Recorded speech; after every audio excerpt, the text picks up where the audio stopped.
ಜಲಾಶಯ ಪೂರ್ಣವಾಗಿ ತುಂಬಿದೆ. ನಾನು ಕಳೆದ ವರ್ಷವೂ ಕೂಡ ಇಲ್ಲಿ ಬಂದಿದ್ದೆ. ನಾನು ಡಿ ಕೆ ಶಿವಕುಮಾರ್ ಅವರು, ಎಂ ಬಿ ಪಾಟೀಲ್ ಅವರು, ಶಿವಾನಂದ ಅವರು, ತಿಮ್ಮಾಪುರ ಅವರು ಮತ್ತು ಎಲ್ಲ ಶಾಸಕರು ನಾವೆಲ್ಲರೂ ಕೂಡ ಬಂದು ಬಾಗಿನ ಅರ್ಪಿಸಿದ್ದೆವು. ಈ ವರ್ಷವೂ ಕೂಡ ಬಾಗಿನ ಅರ್ಪಿಸಿದ್ದೀವಿ. 100% ನೀರು ಈ ಜಲಾಶಯದಲ್ಲಿ ತುಂಬಿದೆ. ಇದಕ್ಕೆ ಕಾರಣ ರಾಜ್ಯದಲ್ಲಿ ಮತ್ತು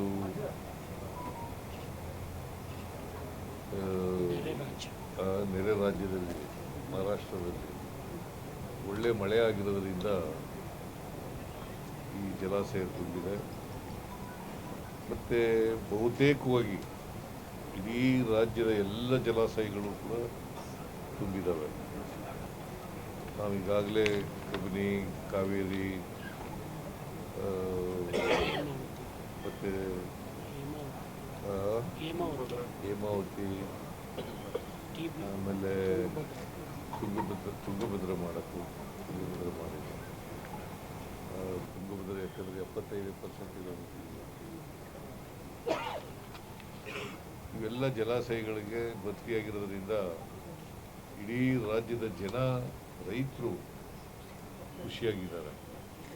ಯಾಕಂದರೆ ಅವರ ಜಮೀನುಗಳಿಗೆ ನೀರು ಸಿಗ್ತದಲ್ಲ, ಅದರಿಂದ ರೈತರು ಎಲ್ಲ ಖುಷಿಯಾಗಿದ್ದಾರೆ, ಹರ್ಷ ವ್ಯಕ್ತ ಮಾಡಿದ್ದಾರೆ. ನಾವು ಕೂಡ, ಸರ್ಕಾರನೂ ಕೂಡ ರೈತರು ಖುಷಿಯಾಗಿದ್ದರೆ ನಾವೆಲ್ಲರೂ ಕೂಡ ಖುಷಿಯಾಗಿರ್ತೀವಿ ಅಂತಕ್ಕಂಥ ಕಾರಣದಿಂದ ನಾವು ಕೂಡ ಖುಷಿಯಾಗಿದ್ದೀವಿ. ನಮ್ಮ ಎಮ್ ಎಲ್ ಎಗಳು ಕೂಡ ಎಲ್ಲ ಖುಷಿಯಾಗಿದ್ದಾರೆ. ಸೊ ಈ ಅಪ್ಪರ್ ಕೃಷ್ಣ ಪ್ರಾಜೆಕ್ಟ್ ಇದೆಯಲ್ಲ, ಈಗಾಗಲೇ ಡಿ ಕೆ ಶಿವಕುಮಾರ್ ಅವರು in-charge of the water resources also ಅವರು ಎಲ್ಲ ವಿಚಾರಗಳನ್ನು ಹೇಳಿದ್ದಾರೆ. ನಾನು ಮತ್ತೆ ಅದನ್ನೆಲ್ಲ ಪುನರಾವರ್ತನೆ ಮಾಡೋಕ್ಕೆ ಹೋಗೋದಿಲ್ಲ. ಇಷ್ಟು ಮಾತ್ರ ಹೇಳ್ತೇನೆ, ನಮ್ಮ ರೈತರು ನಾವೊಂದು ಸಾರಿ ಮೀಟಿಂಗ್ ಮಾಡಿದ್ದೆ, ರೈತರ ಹೋರಾಟಗಾರರ ಜೊತೆ ಎಲ್ಲ ಮೀಟಿಂಗ್ ಮಾಡಿದ್ದೆ. ಎಮ್ ಎಲ್ ಎಗಳು ಕೂಡ ಇದ್ದರು ಬೆಳಗಾಂನಲ್ಲಿ. ಅಲ್ಲಿ ಎಲ್ಲರೂ ಕೂಡ ಒಂದೇ ಸಾರಿ ಕನ್ಸೆಂಟ್ನಲ್ಲಿ ನಾವು ಕೊಡೋಕ್ಕೆ ಒಪ್ಕೊಂಡಿದ್ದೀವಿ. ಅದರಿಂದ ಕನ್ಸೆಂಟ್ ಅವಾರ್ಡ್ ಮಾಡಿ ಅಂತ ಹೇಳಿದ್ದಾರೆ. ಸೊ ನಾವು ಕೂಡ, ಸರ್ಕಾರನೂ ಕೂಡ ಅದಕ್ಕೆ ಒಪ್ಕೊಂಡಿದ್ದೀವಿ. ಈಗ 2-3 ದಿನಗಳ ಹಿಂದೆ ಡಿ ಕೆ ಶಿವಕುಮಾರ್ ಅವರು ಒಂದು ಮೀಟಿಂಗ್ ಮಾಡಿದ್ದಾರೆ ರೈತರ ಜೊತೆ, ಎಮ್ ಎಲ್ ಎಗಳ ಜೊತೆ, ಈ ಭಾಗದ ಎಮ್ ಎಲ್ ಎಗಳು ಎಲ್ಲರ ಜೊತೆ, ಮಂತ್ರಿಗಳ ಜೊತೆ ಎಲ್ಲ ಕೆಲಸ ಮಾತನಾಡಿದ್ದಾರೆ. ಒಂದು ಹಂತಕ್ಕೆ ಬಂದಿದೆ. ಈಗ ಕನ್ಸೆಂಟ್ ಅವಾರ್ಡ್ ಮಾಡಲಿಕ್ಕೆ ಒಂದು ಹಂತಕ್ಕೆ ಬಂದಿದೆ. ಅದರಿಂದ ನನಗೆ ಡಿ ಕೆ ಶಿವಕುಮಾರ್ ಅವರು ನನ್ನ ಗಮನಕ್ಕೂ ಕೂಡ ತಂದಿದ್ದಾರೆ. ಸೊ ಇನ್ನು ಈ ವಾರದಲ್ಲಿ, ಮುಂದಿನ ವಾರದ ಒಳಗಡೆ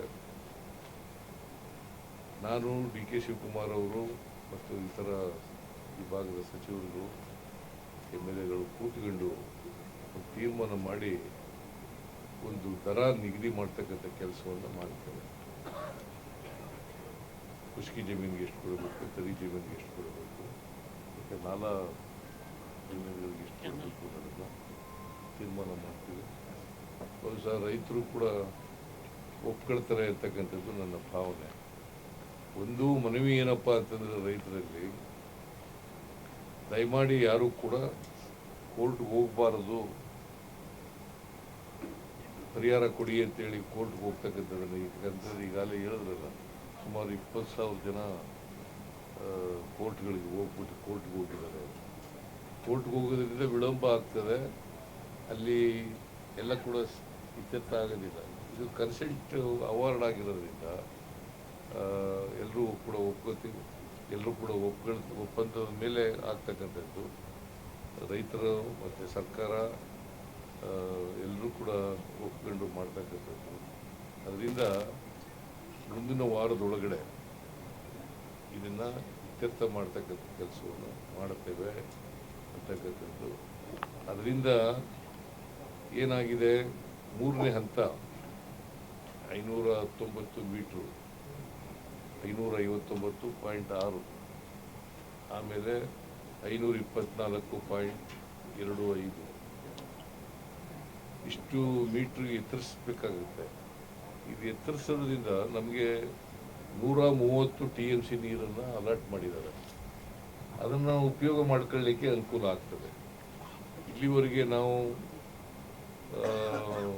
173 TMC ನೀರನ್ನು ಉಪಯೋಗಿಸ್ತಕ್ಕಂಥದ್ದು, ಮತ್ತು 6.6 ಲಕ್ಷ ಹೆಕ್ಟೇರ್ ಪ್ರದೇಶಕ್ಕೆ ನೀರನ್ನು ಕೊಡ್ತಕ್ಕಂಥ ಕೆಲಸ ಆಗಿದೆ. ಮೂರನೇ ಹಂತ 1, 2 ಆಗಿದೆ. ಮೂರನೇ ಹಂತ ಅದು ಕೂಡ ತೀರ್ಮಾನ ಆಗಿದೆ, 2ನೇ ಟ್ರಿಬ್ಯುನಲಲ್ಲಿ ತೀರ್ಮಾನ ಆಗಿದೆ. ಆದರೆ ಗೆಜೆಟ್ ನೋಟಿಫಿಕೇಶನ್ ಆಗಿಲ್ಲ. ಗೆಜೆಟ್ ನೋಟಿಫಿಕೇಶನ್ ಆದರೆ ಬೇರೆ ಕೆಲಸಗಳಾಗಲಿಕ್ಕೆ ಅನುಕೂಲ ಆಗ್ತದೆ, ನೀರಾವರಿ ಕೆಲಸಗಳಾಗಲಿಕ್ಕೆ ಮತ್ತು ಡ್ಯಾಮ್ ಎತ್ತರಿಸಲಿಕ್ಕೆ ಅನುಕೂಲ ಆಗ್ತದೆ. ಸೊ ಅದನ್ನು ಮಾಡ್ತಕ್ಕಂಥ ನಾನು ಕೂಡ 3 ಸಾರಿ ಭೇಟಿ ಮಾಡಿದ್ದೀನಿ. ಡಿ ಕೆ ಶಿವಕುಮಾರ್ 5 ಸಾರಿ ಭೇಟಿ ಮಾಡಿದರೆ, ನಾನು 3 ಸಾರಿ ಭೇಟಿ ಮಾಡಿದ್ದೀನಿ. ಒಂದು ಸಾರಿ ಪ್ರಧಾನಮಂತ್ರಿಗಳನ್ನು ಕೂಡ ಭೇಟಿ ಮಾಡಿ ಈ ವಿಚಾರನೆಲ್ಲ ಪ್ರಸ್ತಾಪ ಮಾಡಿದ್ದೀನಿ. ಒಟ್ಟಾರೆಯಾಗಿ ನಮಗೆ ನೀರಾವರಿ ನಮ್ಮ ಆದ್ಯತಾ ವಲಯ, ರೈತರಿಗೆ ಅನುಕೂಲ ಆಗಬೇಕು, ರೈತರ ಜಮೀನುಗಳಿಗೆ ನೀರು ಸಿಗಬೇಕು, ರೈತರ ಉತ್ಪನ್ನಗಳು ಜಾಸ್ತಿ ಆಗಬೇಕು, ರೈತರ ಬದುಕು ಹಸನಾಗಬೇಕು ಅಂತಕ್ಕಂಥದ್ದು ನಮ್ಮ ಉದ್ದೇಶ. ಈ ದಿಕ್ಕಿನಲ್ಲಿ ನಾವೆಲ್ಲ ಪ್ರಯತ್ನ ಮಾಡ್ತಾ ಇದ್ದೀವಿ. ನಾನು ಬೇರೆ ವಿಚಾರಗಳಿದ್ದರೆ, ಏನಾದರೂ ಪ್ರಶ್ನೆಗಳಿದ್ದರೆ ಕೇಳಿ, ಆ ಪ್ರಶ್ನೆಗಳಿಗೆ ಉತ್ತರ ಕೊಡ್ತಕ್ಕಂಥ ಕೆಲಸವನ್ನು ಮೊದಲು ಡಿ ಕೆ ಶಿವಕುಮಾರ್ ಕೇಳಿ, ಆಮೇಲೆ ನನಗೆ ಕೇಳಿ.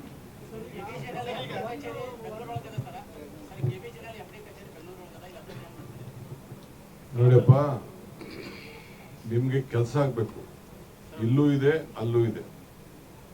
ಅಲ್ಲಿ ಈಗ ನಮ್ಮ KBJನಲ್ಲಿ MD ಅಲ್ಲಿ ಇದ್ಕೊಂಡು ಇವತ್ತು ನಾವು ಅವ್ರಿಗೆ ರಿಹ್ಯಾಬಿಲಿಟೇಷನ್ ಮತ್ತು ಏನೋ ಒಂದು ರೆವಿನ್ಯೂ ಇತ್ತಲ್ಲ, ಆ ಜವಾಬ್ದಾರಿ ಕೂಡ ಫಾಸ್ಟ್ ಆಗ್ಬೇಕು ಅಂತ ಮಾಡಿದ್ದೇವೆ. ಈಗ ನಾವು ಅವರು ಈಗ ಮೊದಲನೇ ಬಾರಿಗೆ ಸುಮಾರು ಹೆಚ್ಚು ಕಮ್ಮಿ ಸಾವಿರಾರು ಅಪ್ಲಿಕೇಶನ್ ಇಂಪ್ಲೀಡ್ ಮಾಡಿದ್ದಾರೆ. ಅವರು KBJನಲ್ಲಿ MDನ ಯಾರು ರೈತರು ಇಂಪ್ಲೀಡೇ ಮಾಡ್ತಿರ್ಲಿಲ್ಲ ಕೋರ್ಟಲ್ಲಿ. ಇವತ್ತು ಮೊದಲನೇ ಬಾರಿಗೆ ನಮ್ಮ ಈಗಿರೋಂಥ MD ಬಹಳ ಅವರು ಪ್ರಯತ್ನ ಮಾಡಿ ರೆವಿನ್ಯೂ ಹತ್ರ ಈಗ ಎಲ್ಲ ರೈತರು ಪೋರ್ಟಲ್ ಕೂಡ ಹಾಕಿದೆ. ಸೊ ಅದರಿಂದ ಇಲ್ಲಿದ್ರೆ ಏನ್ ಅನುಕೂಲ ಬೇಕು ಅಲ್ಲೂ ಮಾಡ್ತಾರೆ, ಅವ್ರು ಇಲ್ಲೂ ಕೆಲಸ ಮಾಡ್ತಾರೆ. ಆ ಜವಾಬ್ದಾರಿ ಬಿಡಿ ನಮ್ಗೆ ಸರ್ಕಾರ.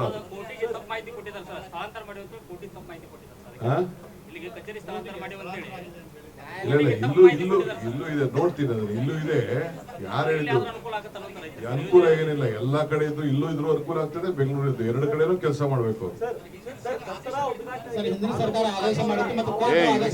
ಈಗ ನಾನು ಹೇಳ್ತೀನಿ, ನಾನು ಚೀಫ್ ಮಿನಿಸ್ಟರ್ ಸಾಹೇಬರು, ಮಂತ್ರಿಗಳು ಎಲ್ಲ ಇಲ್ಲಿ ಬಂದಿರೋದು ರೈತರ ಬದುಕಿಗೋಸ್ಕರ, ರೈತನ ಉಳಿಸ್ಬೇಕು, ರೈತನಿಗೆ ನೀರು ಕೊಡಬೇಕು, ಸಮುದ್ರಕ್ಕೆ ನೀರು ಹೋಗೋದನ್ನ ತಪ್ಪಿಸ್ಬೇಕು ಅಂತ ಬಂದಿದೀವಿ. ಆ ವಿಚಾರ ಚರ್ಚೆ ಮಾಡಿ, ಮಿಕ್ಕಿದ ವಿಚಾರ ನಾವು ಬೆಂಗಳೂರಲ್ಲಿ ಮಾತಾಡ್ತೀವಿ. ಬಿಜಾಪುರ ಜಿಲ್ಲೆಗೆ PPP ಮಾದರಿಯಲ್ಲಿ ಏನು ಮೆಡಿಕಲ್ ಕಾಲೇಜ್ ತರದ ಸಾಕಷ್ಟು ವಿರೋಧ ವ್ಯಕ್ತ ಇದೆ. ಅದು PPP ಮಾದರಿಯಲ್ಲಿ ಯಾವುದೋ ಖಾಸಗಿಯವರಿಗೆ ಕೊಡುವ ಉದ್ದೇಶ ಮಾಡ್ತಾರೆ, ಅದನ್ನು ಚೇಂಜ್ ಮಾಡಿ. ನಮ್ಮ ಉದ್ದೇಶ ಪ್ರತಿ ಜಿಲ್ಲೆಗಳಲ್ಲೂ ಕೂಡ ಒಂದು ಮೆಡಿಕಲ್ ಕಾಲೇಜ್ ಇರಬೇಕು, ಒಂದು ಆಸ್ಪತ್ರೆ ಇರಬೇಕು ಅಂತಕ್ಕಂಥದ್ದು ನಮ್ಮ ಉದ್ದೇಶ.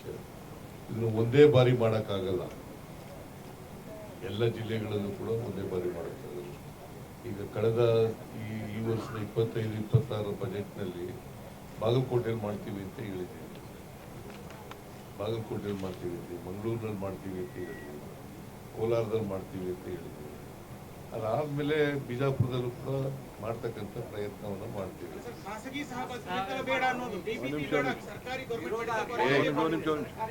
ನೋಡಪ್ಪ, ಕರ್ನಾಟಕ ರಾಜ್ಯದಲ್ಲೇ ಮಾತ್ರ ಈ ರೀತಿ ಪ್ರತಿ ಜಿಲ್ಲೆಗೂ ಮೆಡಿಕಲ್ ಕಾಲೇಜ್ ಮಾಡಂತ ಒಂದು ತೀರ್ಮಾನ ತೆಗೆದುಕೊಂಡಿದ್ದಾರೆ. ಕೇಂದ್ರ ಸರ್ಕಾರ ಒಂದು ಡೈರೆಕ್ಷನ್ ಕೊಟ್ಟಿದೆ. ಕೇಂದ್ರ ಸರ್ಕಾರ ನೀವು ಇದನ್ನ ಹಣ ಕೊಡಕ್ ಆಗ್ತಾ ಇಲ್ಲ ಅಂತೇಳಿ ಕೇಂದ್ರ ಸರ್ಕಾರದವರು ನಮಗೆ ಮಾರ್ಗದರ್ಶನ ಕೊಟ್ಟಿದ್ದಾರೆ. ನೀವು ಹಾಸ್ಪಿಟಲ್ನ ಬಳಕೆ ಮಾಡಿಕೊಂಡು ಖಾಸಗಿಯವ್ರನ್ನ ವಿಭಿಸ್ಕೊಂಡು ಗೌರ್ಮೆಂಟ್ ದರದಲ್ಲಿ ನೀವೊಂದು ಮೆಡಿಕಲ್ ಕಾಲೇಜ್ನ ಮಾಡಲಿಕ್ಕೆ ಪಬ್ಲಿಕ್ ಪ್ರೈವೇಟ್ ಪಾರ್ಟ್ನರ್ಶಿಪ್ಗೆ ಅವಕಾಶ ಮಾಡಿಕೊಡ್ಬೇಕು ಅಂತೇಳಿ ಅವರು ನಮಗೆ ಮಾರ್ಗದರ್ಶನ ಕೊಟ್ಟಿದ್ದಾರೆ. ಯಾರು ಮುಂದೆ ಬರ್ತಾ ಇಲ್ಲ, ಅದು ನಾವು ಕರೆದಿದ್ದೀವಿ. ಬೇರೆ ಕಡೆ ಎಲ್ಲ ಬೇಕಾದಷ್ಟು ಜನ ನಾವು ಪ್ರಯತ್ನ ಪಟ್ಟಿದ್ದೀವಿ. ಈಗೆಲ್ಲ ಕಾನೂನಲ್ಲಿ ಬೇಕಾದಷ್ಟು ಪ್ರತಿಯೊಂದು ಸೀಟು ಕೂಡ ಯಾರು ಮ್ಯಾನೇಜ್ಮೆಂಟ್ ಇರ್ತಾರೆ ಅವ್ರ ಮಕ್ಕಳನ್ನೂ ಸೀಟ್ ಕೊಡೋಕ್ಕಾಗಲ್ಲ. ಆ ಪರಿಸ್ಥಿತಿ ಇವತ್ತು ನಾನೊಬ್ಬ ಮೆಡಿಕಲ್ ಮಿನಿಸ್ಟರ್ ಆಗಿದ್ದು ನಾನು ಹೇಳ್ತಾ ಇದ್ದೀನಿ, ನನಗೆ ಅನುಭವ ಇದೆ. ಸೊ ಅದರಿಂದ ಇವತ್ತು ನಾವು ಅದು ಏನೇ ಇದ್ರು ಕೂಡ ಸೆಂಟ್ರಲ್ ಗೌರ್ಮೆಂಟು ನೀಟು ಪ್ರತಿಯೊಬ್ಬ ಸ್ಟೂಡೆಂಟು ಕೂಡ ಚೀಫ್ ಮಿನಿಸ್ಟರು ಅವ್ರು ಯಾರು ಹೇಳಿದವ್ರಿಗೂ ಕೊಡೋಕ್ಕಾಗಲ್ಲ, ಆ ಮ್ಯಾನೇಜ್ಮೆಂಟ್ ಅವರು ಅವ್ರು ಹೇಳಿದವ್ರ ಮಕ್ಳಿಗೆ ಕೊಡೋಕ್ಕಾಗಲ್ಲ. ಆ ಪರಿಸ್ಥಿತಿ ಇದೆ. ಅದರಿಂದ ಈಗಿರುವಂತ ರೂಲ್ಸ್ ರೆಗ್ಯುಲೇಷನ್ ಏನ್ ಮಾಡಬೇಕು ಆ ಕೆಲಸ ನಾವು ಮಾಡ್ತೀವಿ. ಯಾರಿಗೂ ವೈಯಕ್ತಿಕವಾಗಿ ಒಬ್ರಿಗೆ ಸಹಾಯ ಮಾಡಬೇಕು ಅಂತಿಲ್ಲ. ಬೇಕಾದ್ರೆ ನೀವು ಆ ಅರ್ಜಿ ಹಾಕೊಳ್ಳಿ, ನಿಮಗೂ ಅವಕಾಶ ಮಾಡ್ತೀವಿ.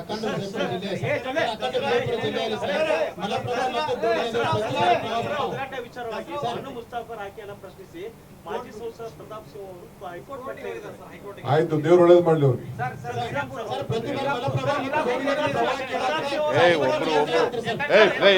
ಅವ್ರು ಕೇಳ್ತಾ ಇದ್ದಾರೆ ಸರ್, ಅವ್ರ ಆದ್ಮೇಲೆ ಕೇಳಪ್ಪ.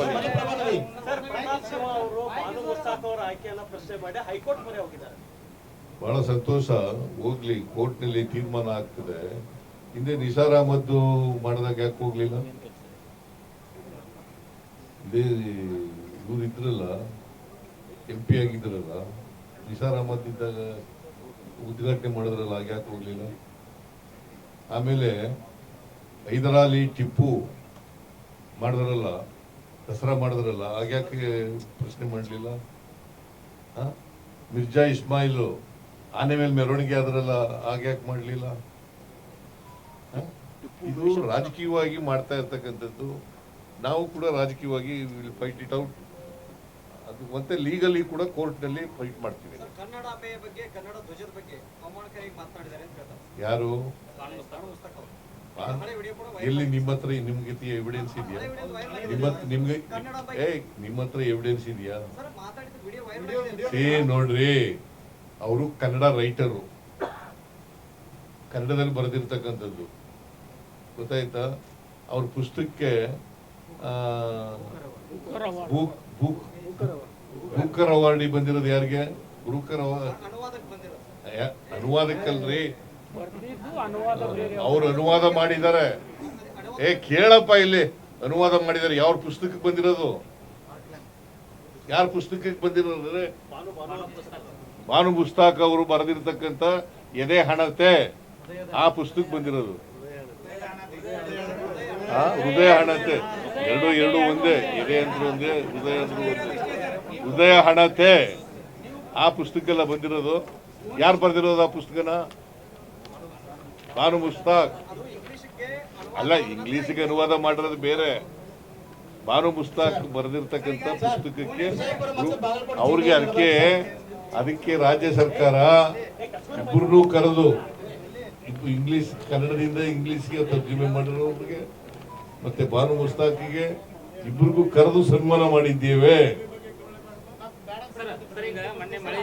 ಅದಕ್ಕಿಂತ ಹೆಚ್ಚಾಗಿ ಭಾನು ಮುಸ್ತಾಕ್ ಅವರು ಒಬ್ಬರು ಸಾಹಿತಿ, ಕನ್ನಡ ಸಾಹಿತಿ. ಅದಕ್ಕೋಸ್ಕರ ಅವರಿಂದ ಉದ್ಘಾಟನೆ ಮಾಡಿಸ್ತಾ ಇದ್ದೀವಿ. ತಮ್ಮಲ್ಲಿ ಒಂದು ವಿನಂತಿ ಸರ್. ಬಾಗಲಕೋಟೆ ಜಿಲ್ಲೆಯಲ್ಲಿ ಮಲಪ್ರಭಾ ನದಿ ಮತ್ತು ವಿಜಯಪುರ ಜಿಲ್ಲೆಯಲ್ಲಿ ಡೋಣಿ ನದಿ ಪ್ರತಿ ಬಾರಿ ಪ್ರವಾಹಕ್ಕೀಡಾಗಿ ರೈತರ ಜಮೀನು ಬಹಳ ಹಾಳಾಗ್ತಾವ. ಈ ಕುರಿತು ಶಾಸನ ಪರಿಹಾರ ಕೈಗೊಳ್ತೀರಿ ಸರ್? ಇಲ್ಲ, ಈಗ ನಮ್ಗೆ ಒಟ್ಟಾರೆಯಾಗಿ ರೈತರಿಗೆ ತೊಂದರೆ ಆಗಬಾರದು. ರೈತರಿಗೆ ಸಹಾಯ ಮಾಡ್ತಕ್ಕಂಥ ಕೆಲಸವನ್ನ ನಾವು ಮಾಡ್ತೀವಿ. ನಮ್ಮ ಸರ್ಕಾರ ಮಾಡೇ ಮಾಡ್ತದೆ ಅಂತಕ್ಕಂಥ ಮಾತುಗಳನ್ನ ಇವತ್ತು ಈ ಸಂದರ್ಭದಲ್ಲಿ ಹೇಳಲಿಕ್ಕೆ ಬಯಸ್ತಾ ಇದ್ದೇನೆ. ಮಾನ್ಯ ಮುಖ್ಯಮಂತ್ರಿಗಳಿಗೆ ಹಾಗೂ ಉಪಮುಖ್ಯಮಂತ್ರಿಗಳಿಗೆ ಧನ್ಯವಾದಗಳು. ಈಗ ನಾನೊಂದು ಪ್ರಶ್ನೆ ಕೇಳ್ತಾ ಇದ್ದೀನಿ. 15 ವರ್ಷಗಳಿಂದ ಗೆಜೆಟ್ ನೋಟಿಫಿಕೇಶನ್ ಆಗಬೇಕಂತ ಹೇಳ್ತಾ ಇದ್ದೀನಿ. ಆದ್ರೆ ಗೆಜೆಟ್ ನೋಟಿಫಿಕೇಶನ್ ಆಗಲಿಕ್ಕೆ ಸುಪ್ರೀಂ ಕೋರ್ಟ್ನಲ್ಲಿ ಕರ್ನಾಟಕ ಪರವಾಗಿ ಎಷ್ಟರ ಮಟ್ಟಿಗೆ ವಾದ ಮಾಡಿದ್ರು? ನಾವು ಈಗ ನಮ್ಮ ಕೇಸಿನ ವಾದ ಮಾಡೋದು ನಮಗೆ ಗೊತ್ತಿಲ್ವಾ ಸರ್? 15 ವರ್ಷ ಆಯ್ತು. ಕೇಳಪ್ಪ, ಇಲ್ಲಿ ಹೇಳ್ರಿ, ಇಲ್ಲಿ ಪ್ರಶ್ನೆ ಕೇಳಿದ್ರೆ ಕೇಳ್ರಿ. ಈಗ 2010ರಲ್ಲಿ ಆಗಿರೋದು ಅವಾರ್ಡು ಕೋರ್ಟ್ಗೆ ಹಾಕಿರೋರು ಯಾರು? ಆಂಧ್ರ ಮಾಡ್ಬೇಕು, ಗೆಜೆಟ್ ನೋಟಿಫಿಕೇಶನ್ ಮಾಡ್ಬೇಕಾಗಿರೋರು ಯಾರು? ಸುಪ್ರೀಂ ಕೋರ್ಟ್ ಸ್ಟೇ ಮಾಡಿದೆ ಸರ್. ಅಲ್ಲ ಸ್ಟೇ ಮಾಡಿದ್ರಿ. It is not stayed. ಇಲ್ಲ ಇದ್ರೆ ನೀವು ಕೇಂದ್ರ ಸರ್ಕಾರಕ್ಕೆ ಒತ್ತಾಯ ಮಾಡಿ ಕೇಂದ್ರ ಸರ್ಕಾರಕ್ಕೆ ಅನೇಕ ಸಾರಿ ಒತ್ತಾಯ ಮಾಡಿದ್ದೇವೆ, ಒತ್ತಡ ಹಾಕಿದ್ದೇವೆ. ಸರ್ ನಾನು ಹೇಳ್ತಾ ಇರೋದು ಯಾವುದೇ ಸರ್ಕಾರದ ಬಗ್ಗೆನೂ ಕೂಡ 15 ವರ್ಷ ತನಕ ಯಾವುದೇ ಒಂದು ಟ್ರಿಬ್ಯುನಲ್ದು ಲೇಟ್ ಆಗಬಾರ್ದು. ಹಾಗಿಲ್ಲ ಗೆಜೆಟ್ ಲೇಟ್ ನೋಟಿಫಿಕೇಶನ್ ಆಗಬಾರ್ದು ಅನ್ನೋದು ನಮ್ದು ಲೇಟ್ ಆಗಬಾರದು. ಗೆಜೆಟ್ ನೋಟಿಫಿಕೇಶನ್ ಕೇಂದ್ರ ಸರ್ಕಾರ ಒಂದು ವೇಳೆ ಸ್ಟೇ ಇದ್ರೆ ಸ್ಟೇ ಇದೆಯಾ? ನನಗೆ ಗೊತ್ತಿರೋ ಮಟ್ಟಿಗೆ ಸ್ಟೇ ಇಲ್ಲ. ಡಿಸ್ಪ್ಯೂಟ್ ಇದೆ, ಸ್ಟೇ ಇಲ್ಲ. ನೋಟಿಫಿಕೇಶನ್ ಮಾಡ್ಬೇಕಷ್ಟೇ. ನೋಟಿಫಿಕೇಶನ್ ಕೇಂದ್ರ ಸರ್ಕಾರ ಮಾಡಬೇಕು. ಒತ್ತಡ ಹಾಕಿದೀವಿ, ಅವ್ರು ಇನ್ನೂ ಮಾಡಿಲ್ಲ. ಮಾಡಿದ ತಕ್ಷಣ ಬೇರೆ ಕೆಲಸಗಳನ್ನೆಲ್ಲ ಪ್ರಾರಂಭ ಮಾಡ್ತೀವಿ. ಇವಿಎಂ ಬಗ್ಗೆ ಸಚಿವ ಎಚ್.ಕೆ. ಪಾಟೀಲ್ ಅವರು ತಿರುಚಲಾಗಿದೆ. ಏನ ಇವಿಎಂ ಮಷಿನ್ಸ್ ವೋಟಿಂಗ್ ಅಲ್ಲಿ ತಿರುಚಲಾಗಿದೆ ಕೇಂದ್ರ ಸರ್ಕಾರ. ನಮ್ಮ ಅನುಭವದ ಮೇಲೆ ಸ್ಥಳೀಯ ಸಂಸ್ಥೆಗಳ ಚುನಾವಣೆಯಲ್ಲಿ ಬ್ಯಾಲೆಟ್ ಪೇಪರ್ಗೆ ಹೋಗ್ಬೇಕು ಅಂತ ಇದ್ದೀವಿ. ಈ ದುರುಪಯೋಗ ಆಗಿದೆ ಅಂತಕ್ಕಂಥ ಅನೇಕ ಸಂದರ್ಭಗಳಲ್ಲಿ ಬಂದಿದೆ. ಅದರಿಂದ ನಾವು ಬ್ಯಾಲೆಟ್ ಪೇಪರ್ ಆದರೆ ಇಂಥ ಗೊಂದಲಗಳಿಗೆ, ಇಂಥ ತಕರಾರುಗಳಿಗೆ ಆಸ್ಪದ ಇರೋದಿಲ್ಲ ಅಂತ ಹೇಳಿ ನಾವು ಮತ್ತೆ ಬ್ಯಾಲೆಟ್ ಪೇಪರ್ ಕಡೆ, ನಾಟ್ ಓನ್ಲಿ ಇನ್ ಕರ್ನಾಟಕ ಒಂದೇ ಅಲ್ಲ, ಬೇರೆ ದೇಶಗಳು ಕೂಡ ಮೊದಲು ಇವಿಎಂಗೆ ಬಂದು ಆಮೇಲೆ ಬ್ಯಾಲೆಟ್ ಪೇಪರ್ಗೆ ಹೋಗಿದ್ದಾರೆ. ಈಗ ನೀವು ಅಪ್ಪರ್ ಕೃಷ್ಣ ಬಿಟ್ಬಿಟ್ಟು ಬೇರೆ ಬೇರೆ ಏನೇನೋ ಕೇಳಿದ್ರೆ no we are not going to please. Thank you very much. ನೀವು ಅಪ್ಪರ್ ಕೃಷ್ಣ ಬಗ್ಗೆ ಕೇಳೋದಿಲ್ಲ.